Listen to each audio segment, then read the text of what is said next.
लीजिए फाइनली अब big boss का फैसला होने वाला है। कुछ ही समय में इस साल का बिग बॉस का विजेता कौन होगा इसका खुलासा होने वाला है। और टॉप 3 में जो नाम है वो है एल्विश यादव, बिहार की मनीषा रानी और फुकरा इंसान। इन तीनों मेंबर में किसी एक की होगी जीत और नो डाउट मनीषा रानी को पूरा बिहार सपोर्ट कर रहा है। और साथ में भोजपुरी के सबसे बड़े actor mister power star Pawan Singh. तो कहीं ना कहीं मनीषा रानी को भी एक भारी वोट मिला है। और खबरों के माने तो मनीषा रानी वोटिंग के मामले में एल्विश यादव को पूरी तरह टक्कर दे रही है। हालांकि भले ही पवन सिंह बिग बॉस में नहीं गए, लेकिन उनका गाना लॉलीपॉप सॉन्ग जब बिग बॉस में बजाया गया तो शायद वहाँ पे चाहे मनीषा रानी हो या एल्विश यादव या फुकरा इंसान, कोई भी अपने आप को नहीं रोक पाया।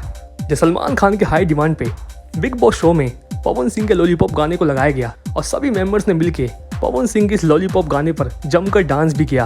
वैसे आई होप कि आप सभी ने भी वोट किया होगा और आप सभी किसको मानते विजेता इस साल का बिग बॉस का और किसकी होगी जीत, कमेंट जरूर बताइएगा। और वीडियो में इतना ही, मिलते हैं नेक्स्ट वीडियो में। धन्यवाद।